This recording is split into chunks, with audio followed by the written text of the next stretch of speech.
بسم اللہ الرحمن الرحیم۔ بڑے افسوس کا مقام ہے کہ آج ہمارے ملک میں ایک ایسا انسان جسے وسیم رضوی کہا جاتا ہے، وہ ایک ایسی عظیم شخصیت کی توہین کرتا ہے جو کسی قوم و ملت کے لیے نہیں بلکہ پوری بشریت کے لیے تھا، جس کا پیغام پوری انسانیت کے لیے تھا، جس نے تمام انسانوں کو ایک ماں باپ کی اولاد تسلیم کیا اور برتری کے ہر دیوار اور ہر سرحد کو ختم کر دیا۔ اس نے رنگ، نسل، بو، زبان اور زمین کے فرق کو مٹا کر کے دنیا کے تمام انسانوں کو ایک قرار دیا۔ اس سے پہلے یہ تصور کہیں آپ کو نہیں ملے گا، کیونکہ برتری کا تصور کسی نہ کسی صورت میں ہر جگہ موجود ہے۔ اس کا پیغام جو قرآن مجید کی شکل میں ہے، وہ بھی پوری کائنات کے لیے پیغام بن کر کے آیا ہے۔ خود وہ تمام کائنات کے لیے رحمت للعالمین تھے، کیونکہ انہیں اس اللہ نے اپنا نمائندہ بنایا ہے جو رب العالمین یعنی تمام عالمین کا پروردگار ہے۔ اللہ کسی قوم کا نہیں، کسی ملک کا نہیں، کسی سرزمین کا نہیں، وہ سبھی کا پالنے والا ہے۔ اس کو کسی بھی نام سے ہم یاد کر سکتے ہیں، اسے اللہ کہیں، ایشور کہیں، گاڈ کہیں، کچھ بھی کہیں، لیکن وہ حقیقت تو ایک ہی ہے۔ اور حضرت محمد مصطفیٰ صلی اللہ علیہ وسلم اسی حقیقت کے نمائندے بن کر کے آئے تھے، اور اسی لیے انہوں نے پوری بشریت کو اس حقیقت کی طرف متوجہ کیا، اور تفریق کے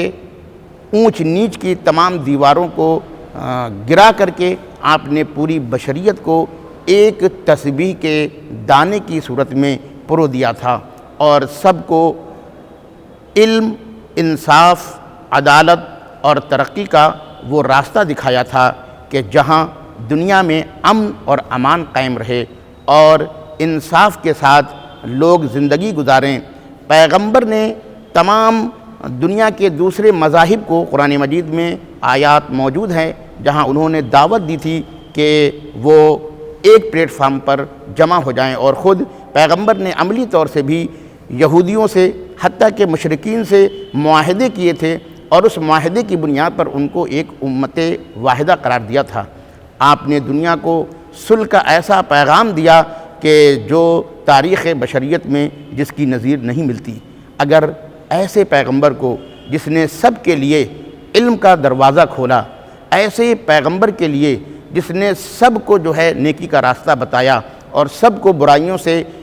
بچنے کی تلقین کی، اگر ایسے پیغمبر کی کوئی انسان توہین کرتا ہے تو در حقیقت وہ صرف پیغمبر کی توہین نہیں کرتا بلکہ وہ پوری انسانیت کی توہین کرتا ہے، اور وہ دنیا کے تمام مذاہب کی توہین کرتا ہے، اور وہ دنیا کے تمام ان مذاہب کے بزرگوں کی توہین کرتا ہے، کیونکہ یہ سب ایک خدا کے داعی ہیں۔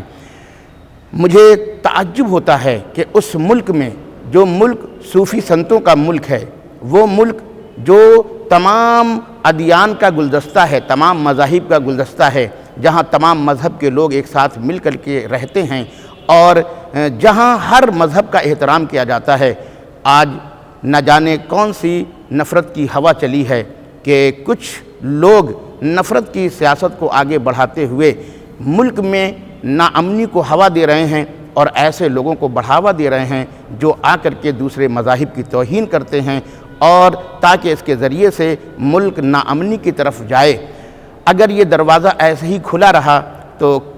ہر آدمی اٹھے گا اور کسی نہ کسی بزرگ مذہب کی توہین کرتا پھرے گا، اور اس طریقے سے اس ملک کا اتحاد خطرے میں پڑ جائے گا، اس کی سالمیت جو ہے وہ خطرے میں پڑ جائے گی۔ میں اس ملک کے لوگوں سے یہ اپیل کرنا چاہتا ہوں کہ ہمارے بھارت کے لوگ جو ہیں وہ آزادی اور حریت اور حق پسندی کی طرف مائل ہیں۔ میں تمام ہندوستانیوں سے گزارش کروں گا کہ وہ بغیر مذہب و ملت کی تفریق کے آگے آئیں، اور وسیم رضوی کے خلاف جو ہے صدائے احتجاج بلند کریں، اس کے خلاف FIR درج کریں، اور اسے جیل کے سلاخوں کے پیچھے بھجوا دیں۔ مجھے واقعاً تعجب ہوتا ہے کہ جس انسان کو جیل کی سلاخوں کے پیچھے ہونا چاہیے تھا، اسے سیکورٹی فراہم کی جا رہی ہے اور اسے تحفظ دیا جا رہا ہے۔ ہم اپنے ملک سے اور یہاں کی حکومت سے بھی یہ مطالبہ کرتے ہیں کہ وہ ہمارے ملک کی گنگا جمنی تہذیب اور ہمارے ملک کے آئین کی حفاظت کرتے ہوئے، جس میں تمام مذاہب کو احترام کی نگاہ سے دیکھا گیا ہے، تمام مذاہب کو ان کے حقوق دیے گئے ہیں، میں اپنی ملک کی حکومت سے بھی یہ گزارش کروں گا کہ ان کو چاہیے کہ ایسے شخص کے خلاف قانونی کارروائی کریں اور اسے جلد سے جلد جیل کی سلاخوں کے پیچھے بھیجیں، تاکہ اس ملک کے آئین کا تحفظ ہو سکے اور یہ پتہ چلے کہ یہ ملک تمام لوگوں کا ملک ہے، اور جس طریقے سے اس ملک کو بنانے میں تمام مذاہب کے لوگوں نے شرکت کی ہے، جس طریقے سے اس ملک کے قانون کو بنانے میں تمام ملک کے مذاہب اور قوم و ملت کے لوگ شریک رہے ہیں، اسی طریقے سے اس کا تحفظ ہونا چاہیے۔ اور ایسے لوگ جو شرپسندی کر رہے ہیں، جو اختلافات کو ہوا دے رہے ہیں یا بزرگان مذہب کی توہین کر رہے ہیں، ان کو جیل کے سلاخوں کے پیچھے